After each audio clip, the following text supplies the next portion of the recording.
It's Ask the Governor. And now, here's your moderator, Jim Inkster. Thank you, Kevin Gallagher, and welcome to Ask the Governor show number 78. Governor John Bel Edwards has been with us every month since April of 2016. He's now in his 7th year as the governor of Louisiana. And the 56th governor celebrated a birthday a few days ago, as in 5 days ago. He is now 56 years young. How do you feel?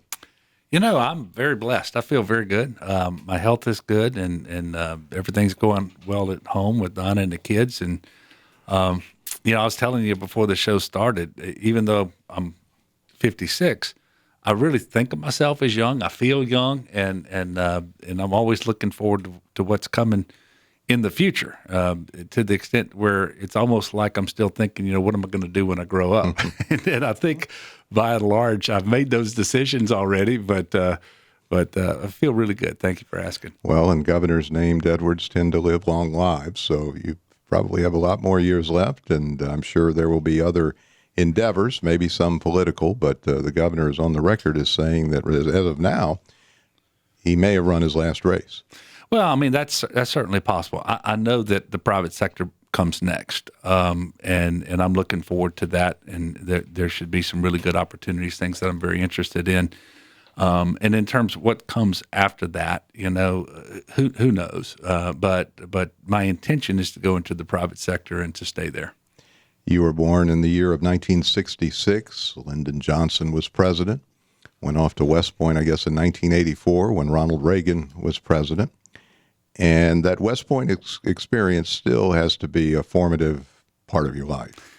Well, it is. Well, first of all, I met the finest people that I'm ever going to meet there, and I'm still very close friends with people all over the country that I was fortunate enough to get to know. And by the way, several of whom now are 4-star generals. And that really makes me start to feel old, though. 4-star. 4-star generals. But really, really good people. I've said this before.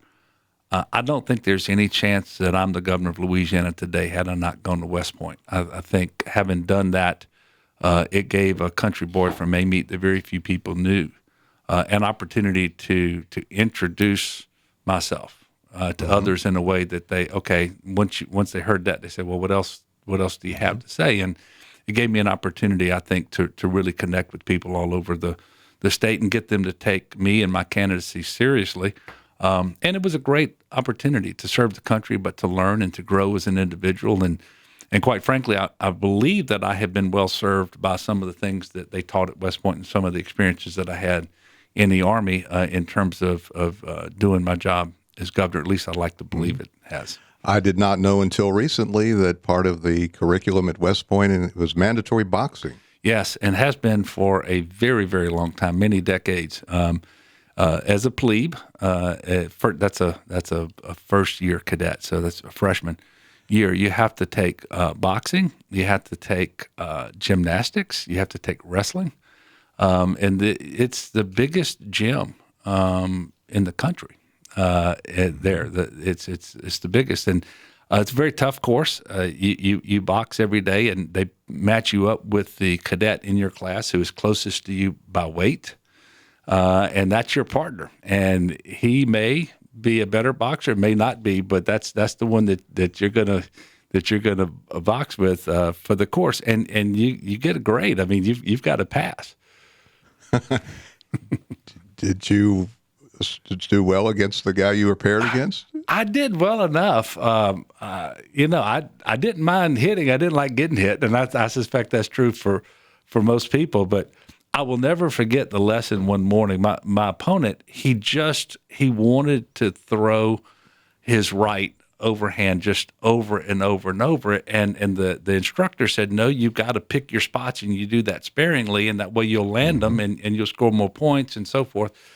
And so finally he got tired, and he said, he told my opponent, he said, if you throw another right hand, I'm going to fail you out of the course.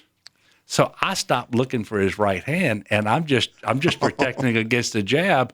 And then, a couple of minutes later, he hit me with his right, and I'm thinking the instructor is going to jump up and say, "You're out of here." He said, "I told you, if you'll only throw it every once in a while, you'll land it." And I'm laying on the canvas because of all that. So, but I'm glad I could help educate the other cadet. Well, yeah, that's a rule in boxing, is that you don't lead with the right. And I remember when Muhammad Ali fought George Foreman in October of '74 in Zaire. He threw about 13 right-hand leads in the first round, which was really an insult to the heavyweight champion of the world. Infuriated Foreman, but Ali survived it. Right. Well, and of course he was a great fighter, and I was a young man, a young boy at the time. But I remember watching those fights. The family would get together, and you turn on your TV set, and everybody would gather around. And about half of my family was evenly split, because he was pretty cocky. He was the first professional athlete that I can remember who just loved to talk about how he was going to beat whoever it was. How great he was, and so forth. And some of us liked that, and some of us didn't. Right. He was influenced by professional wrestlers, one in particular, Gorgeous George. And lately, we've had some politicians who kind of have that braggadocio aspect to them. Yeah. In fact, I think the political world looks a lot like professional wrestling these days. 877-217-5757. Our first caller on the 78th edition of Ask the Governor, David in Atlanta. Hi, David. You're on Ask the Governor. Hi. Good afternoon, gentlemen. Governor, what is your opinion of the judgment and moral authority of Jeff Landry, who I understand has signed on to an amicus brief expecting some type of leniency or understanding for Trump's, I think, treasonous behavior, stealing and confiscating top-secret documents? Well, David, first of all, thank you for calling in. I heard about this morning. I don't really know any of the details. Just off the top of my head, I think it's pretty safe to say that I would expect that our Attorney General has a lot of things that he should be paying attention to here in the state of Louisiana. But at the same time, it doesn't take much time, effort, and energy to sign on to an amicus brief. And I'm not familiar with what the brief says or what kind of claims that it makes. I can only tell you I am very troubled by the sheer amount of classified documents that they found there and the nature of those documents. And I can't, for the life of me, come up with a valid reason why they would be at Mar-a-Lago stored the way that they were. Let's go to Jenny in Baton Rouge. Jenny, good afternoon. You're on with Governor Edwards. All right. For our state, I just wanted to ask what your thoughts were on the increase in crime in Baton Rouge. I'm a healthcare professional here, and I just do not feel safe in this city, and I just was wondering what you and your wife's thoughts were, this being Louisiana's capital city. Yeah, well, Jenny, first of all, thank you for calling. And by the way, thank you for being a nurse. That's never been more important than it has been over the last couple of years through the pandemic. I suspect that our separate table conversation is very similar to yours. And it's not just here in Baton Rouge, it's around the state and around the country. I guess there's always been fluctuations, and sometimes the trend is towards less crime, and sometimes you're flat, and sometimes it's more. Clearly, the level of crime here and elsewhere is higher. It is more violent, and it is unacceptable. And we have to do things to combat that and reduce crime and enhance public safety and make increase the quality of life so that even when you're perfectly safe, that you have that peace of mind that you should have when you're in your home, and certainly you're free to travel as you need to. And I think sociologists, criminologists are going to study this for a while as to what about the pandemic actually kind of caused this. We know there are more mental health issues than probably ever. A lot more addiction problems and other contributing causes as well. And of course, we're working with our local partners, with the state police and whether it's the Baton Rouge Police Department, the FBI, other local law enforcement agencies, to really try to be smarter about crime as we grow the ranks of our police departments and quite frankly, the ranks of our state police as well, and create that increased presence, even as we try to increase our presence on the highways from a traffic management perspective, because we also had the largest number of highway fatalities ever measured in our state last year. So we have challenges across the board. But I suspect, to get back to your question, that the conversations around my supper table are very similar to yours, especially having a college-age son who is at LSU, and trying to convince him that there's a certain time in the evening he really needs to get back to his apartment and so forth. And I think Jenny's probably reacting to some extent to the tragedy last early Friday morning at the railroad tracks on Government Street in Baton Rouge, a 21-year-old student, a female. Getting off work and going home. And that's horrific. And there's obviously no justification for it. I know that it doesn't appear they have many leads. And I think, if I remember the paper correctly today, the latest theory, it was random. And how senseless, words fail me to really describe that, but it is just horrendous. Lack of respect for life. For life. And you have to wonder what's going through the mind or not going through the mind of the person who would perpetrate such a crime.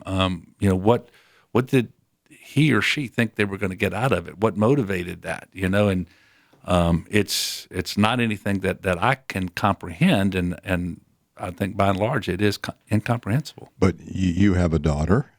Yeah. And if you got a knock on the door at 4:30 in the morning with news like that, that's a life-changing event. I don't think you ever get over it. No, how would you? And how would anybody? And so, like I said, we look, even if we had every available law enforcement slot filled with a police officer and a state trooper, and they're out on patrol and so forth, there may or may not have been somebody in that immediate vicinity in order to do something about that particular crime. But we do know that crime in general is too high, and that the more officers you have, the more community policing, the more engagement that you have. And one of the things we have to do is in addition to doing all of the normal and customary things to enhance law enforcement, we've got to start reaching more kids and getting them the help they need before they ever resort to crime. There are telltale indicators, and school teachers know, school counselors know, other people know.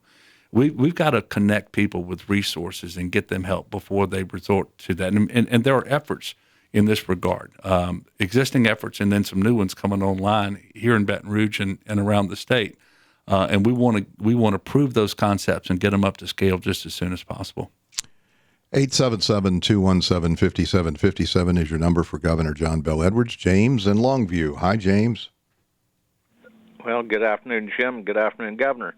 Anyhow, I enjoyed your boxing story. I've met George Foreman twice. He's got a farm about 30 miles east of me in Marshall, Texas. But anyhow, my question is, I was reading in the news where Louisiana is likely to see a budget surplus for the fiscal year, and I'm glad if that's happening, and I just want to know your choice or druthers, what would you like to spend that on if you had your preference? Would it be for rainy day fund or what? Well, thank you very much, James. So the truth is we have limitations on how you spend one-time revenue, because if we have excess revenue in the current year, then you can incorporate that into the budget through a supplemental budget in the session that starts in April, and you can spend it in the current year. And you can match it with cost overruns and some other things that you have going on. Let's say that you have a disaster that we have to respond to. And by the way, Jim, we do need to talk about Invest 98L.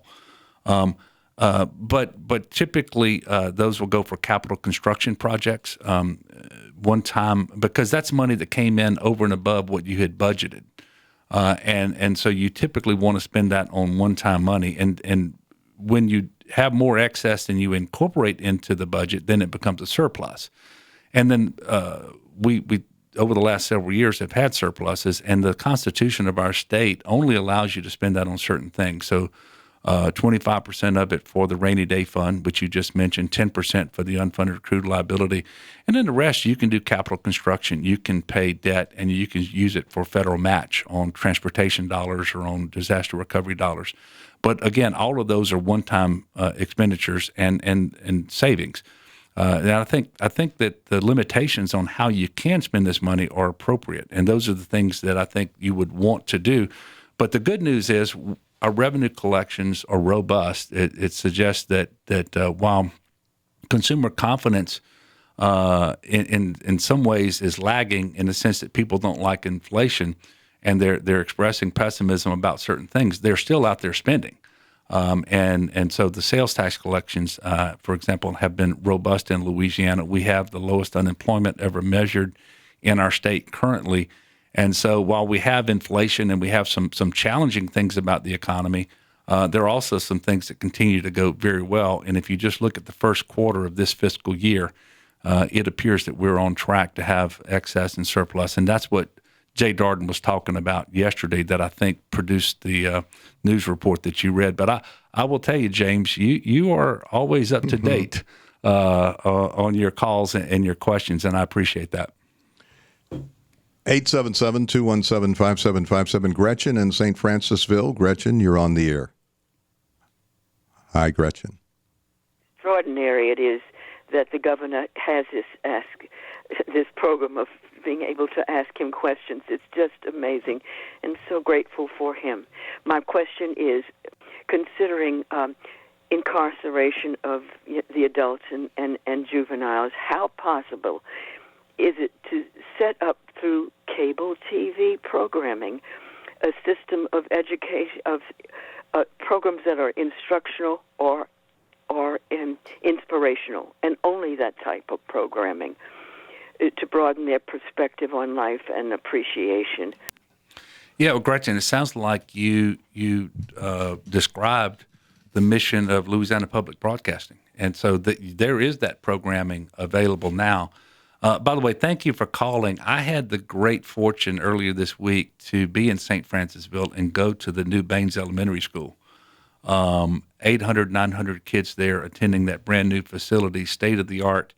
And I left there absolutely inspired by what we can do and how we can best serve our kids. And if we will do that for more kids on the front end, we're going to have a lot less problems with them on the back end. Instead, they're going to be educated, they're going to be employed, they're going to have careers, and they're going to make tremendous contributions to communities all across our state. So I did want to share that with you. And by the way, there is program available, and it's online, and it is also on TV. I think for the youngest generation out there, the online may actually be a bigger advantage because of so much time that they spend on computers and the fact that we are expanding broadband access all over the state of Louisiana as well. But you can get into social and emotional wellness, education, enrichment, all of the things that you just talk about.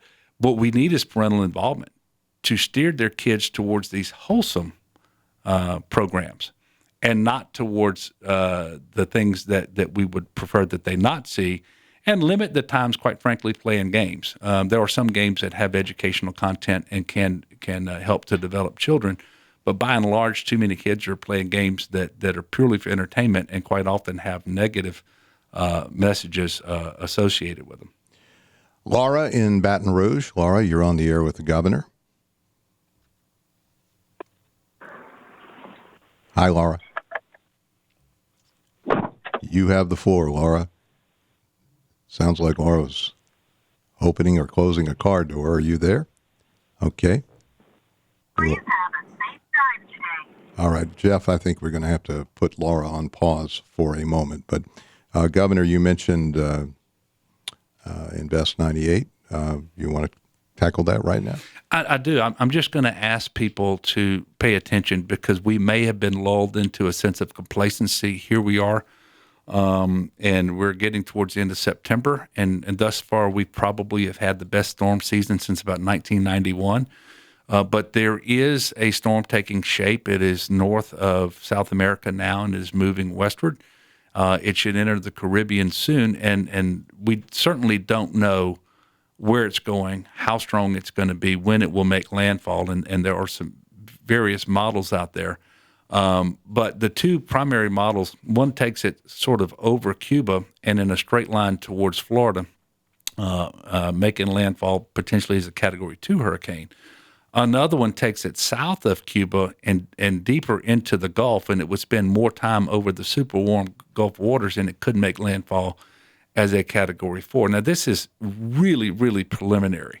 But the models show that it can go anywhere from Texas to Florida, may not come anywhere near Louisiana, and so that's not the point I'm trying to make. The point I'm trying to make is pay attention, get ready, please get a game plan. Do all the things now that we should have done at the outset of hurricane season. Let your family know what your evacuation plans are if you're going to evacuate, how they communicate with you, where you're going, and make sure that you have the supplies on hand that you need. And, Jim, this is more important than normal because a lot of people are living in homes that are not fully repaired from the previous two hurricane seasons. Some people are living in travel trailers. And so planning now is more important and different than it might have been in previous years. 78th edition of this program, 78 consecutive months, and Jerry Mayer of Hometown Productions has been with us from the start as well, and you can watch this show on many cable systems across our state. 877-217-5757 is your number for Governor John Bel Edwards. Let's try Laura again. Laura in Baton Rouge, you're on Ask the Governor. Hi, Jim. Hi, Governor. Hi, Laura. Can you hear me now? Yes, ma'am, we can. Great.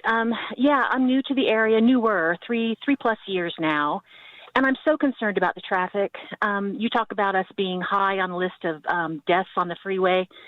No surprise there. And the roads are so horrible. Any idea about infrastructure attention and maybe even putting cameras on the freeways to catch these people who have no regard for human life at all, based on even like last week, that poor couple or the couple and their child being killed. Something's got to give. I'm almost afraid to go anywhere, to be honest. It's not worth it sometimes. I kind of gather all my events to do at one time, and I white knuckle it through the freeways of Baton Rouge, and it's just not livable. That's all I have. Laura, first of all, thank you for calling in, and thank you for moving to Louisiana and to Baton Rouge. I don't know if you had an opportunity to see it, but there was an article earlier this week, I believe it was in The Advocate, and it compared highway fatalities over the years, not just about the trend being up and Louisiana having the most ever measured, but how most in the state used to occur in the New Orleans area. Now it's in the Baton Rouge area, and it's not even close. And they're trying to figure out why that is. But we know that pedestrians are a big part of that. And so I'm going to use this opportunity to ask all of our motorists to please pay attention to pedestrians. Obviously, we have more people who are walking along and maybe across and sometimes in the roadway. Please be careful. And if you're a pedestrian, please make sure that you do that safely as well. And then, of course, we are having our collisions between cars as well.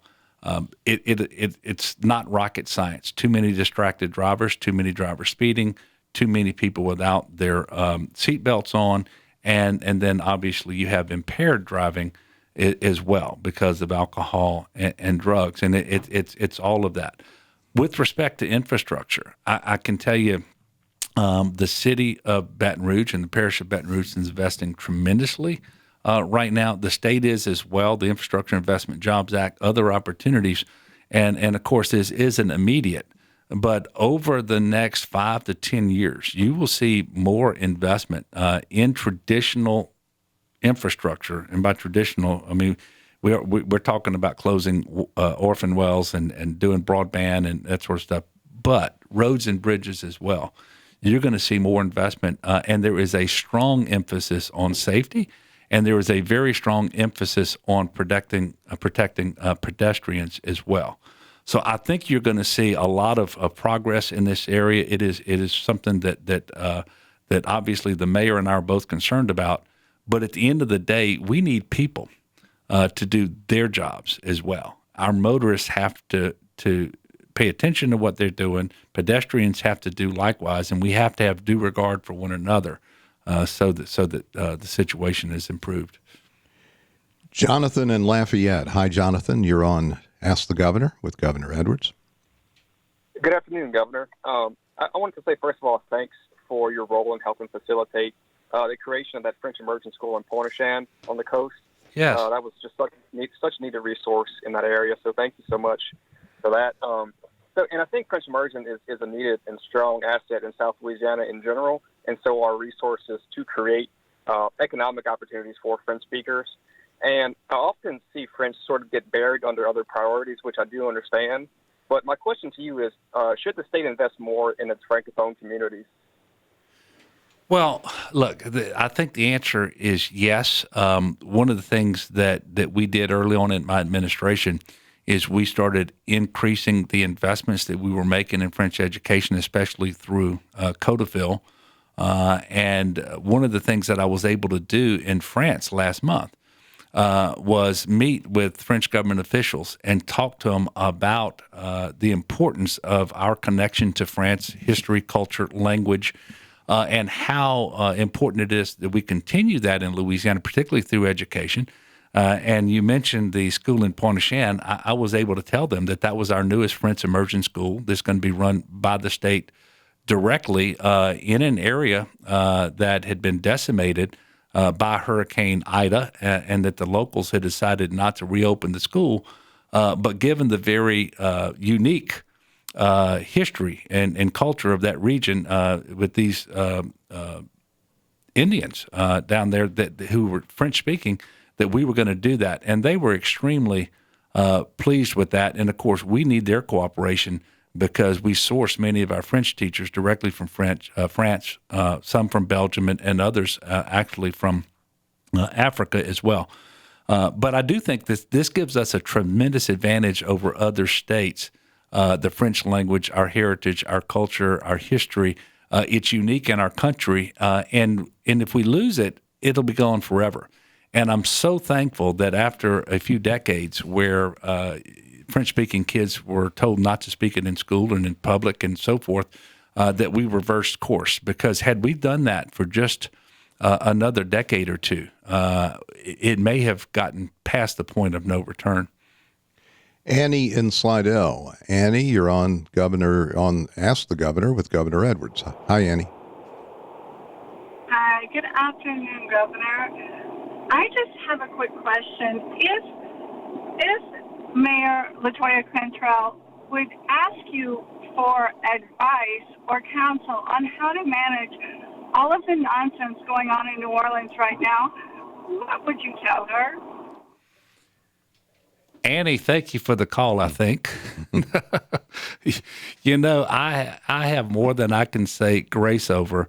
The one thing I will tell you is that we strive at the state level in my administration to be good partners with local government all across the state of Louisiana. That is certainly true with New Orleans as well.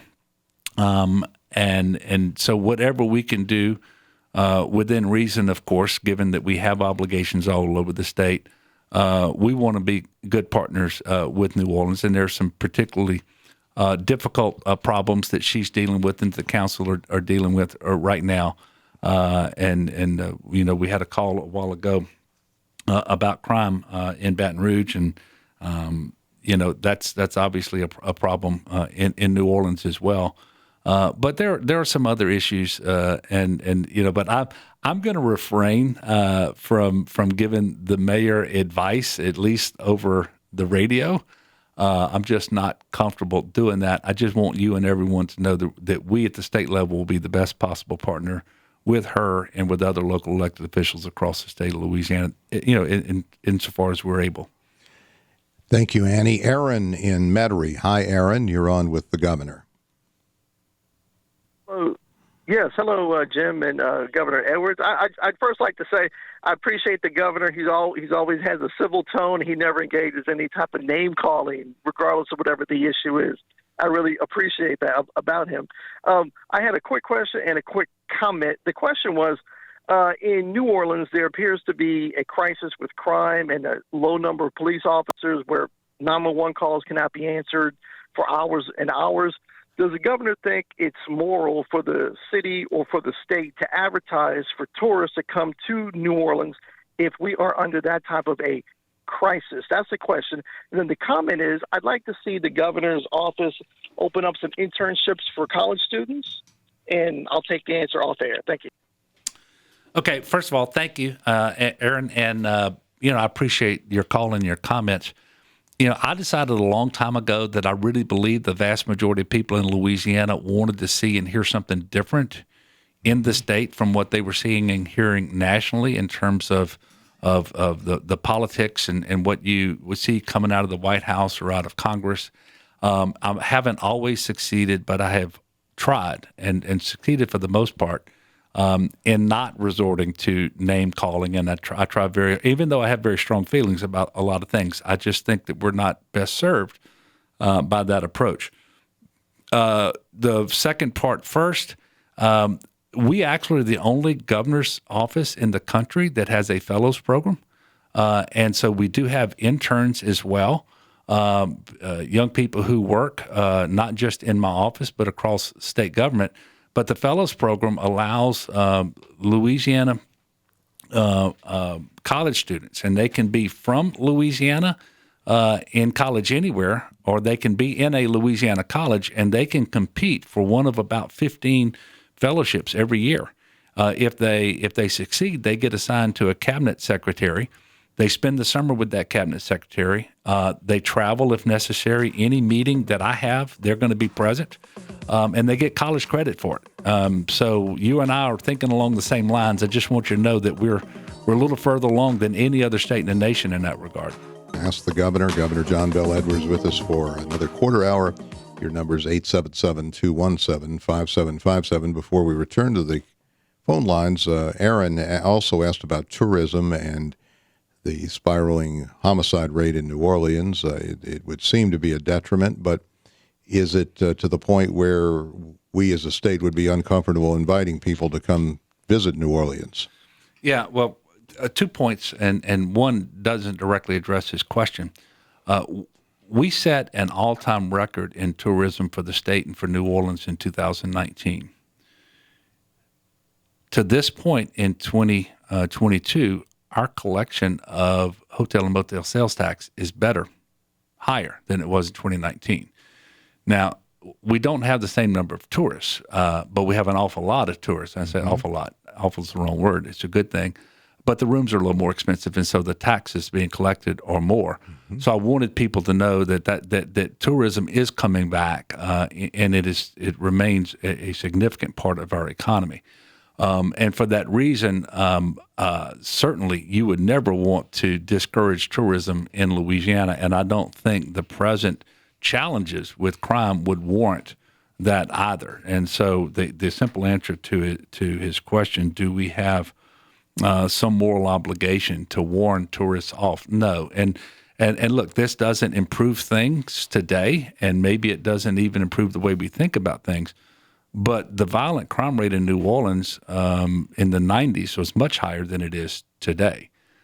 We cycled through these things, and we got to do everything we can to get on top of it and start bending that curve down and making sure that not just tourists, by the way, because a lot of times people focus on tourists. We want everybody who lives and works and visits Louisiana, whether it's New Orleans or anywhere else, to be safe. But it certainly wouldn't make any sense in my opinion. Because if you were to do that, then you depress the economy, and then you actually have an adverse impact on crime.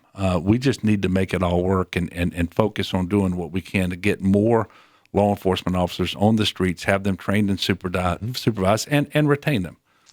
In major cities, not only in Louisiana but across the nation, opioid deaths are exceeding homicides, and that is a subject that we don't cover as much, but as far as raw numbers, it hits every sector of society. It is. And my message there, and this is the same message that I have talked about with my children, there is no such thing as safely experimenting with drugs anymore, because there are so many drugs that are laced with fentanyl, and there is no safe level of fentanyl to take, but you don't know that it's in the drugs until it's too late.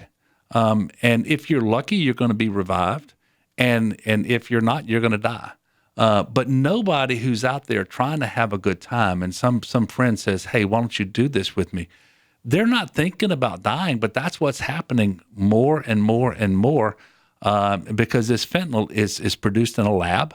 You don't have to go out and harvest it. It is very cheap. It's easy to do in a clandestine way, and the profit margin must be tremendous.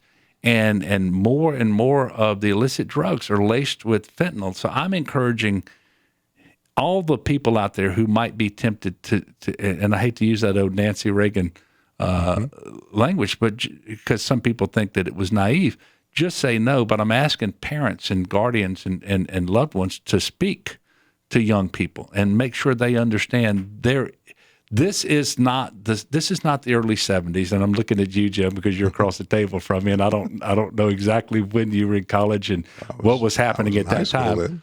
But this is not then. It's just much more dangerous, and we need people to be aware of that.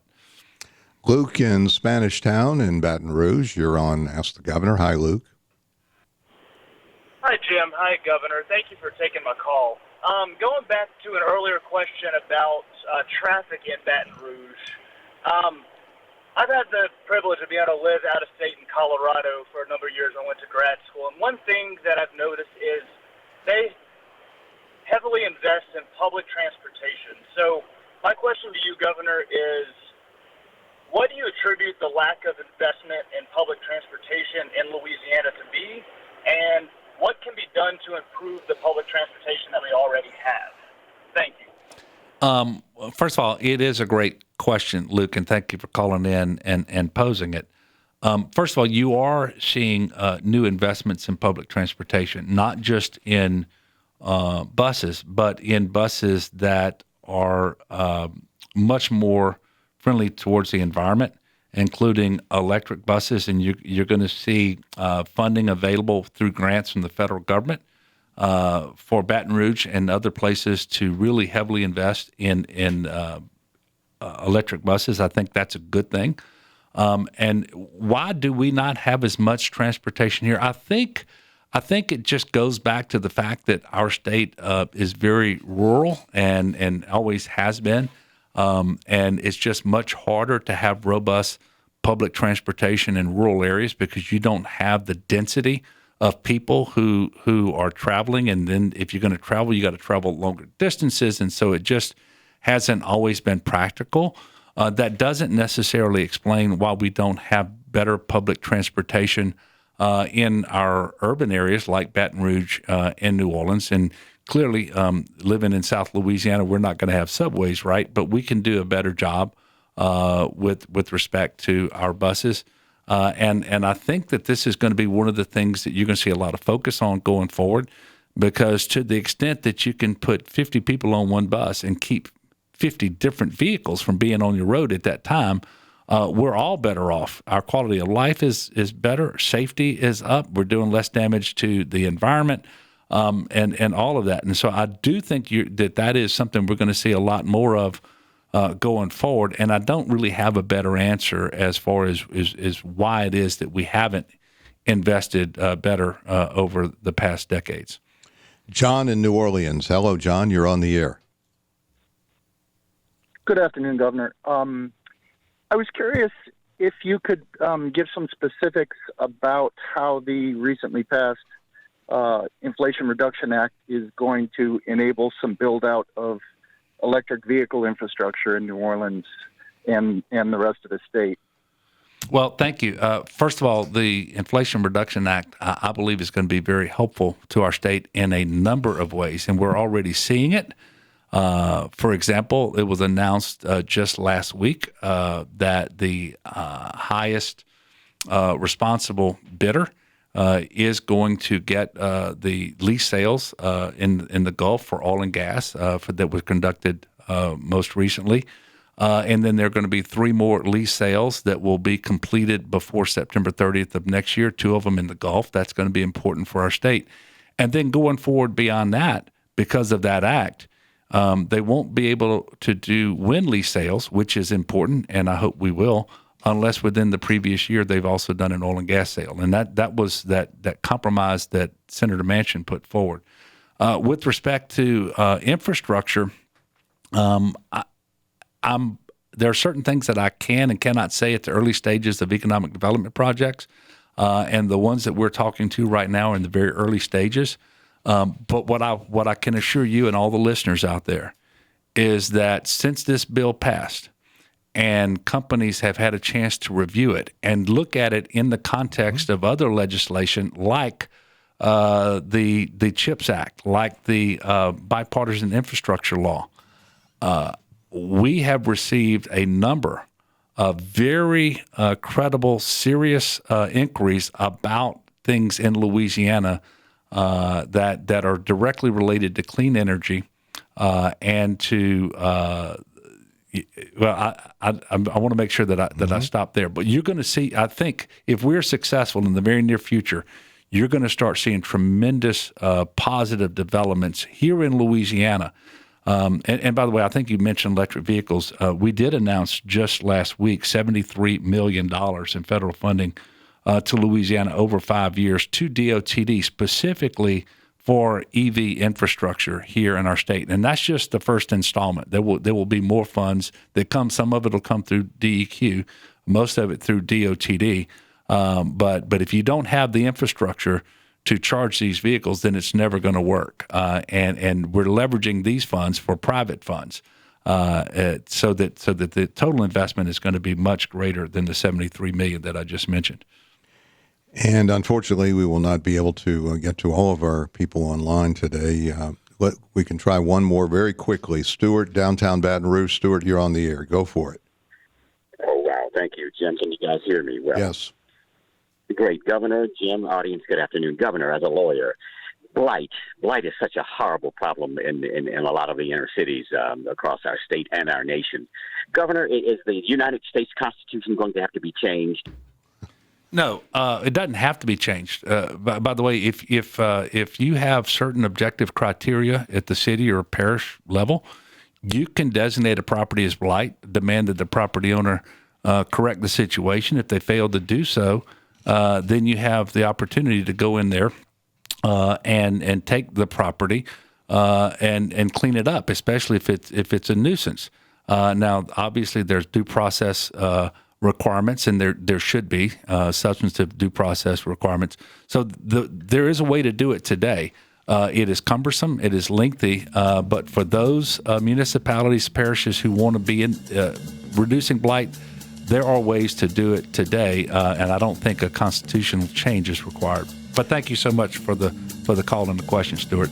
All right. Thank you, Governor, for show number 78. Thanks to Jeff Palermo, our producer. We're back next month. Until then, stay safe and stay tuned.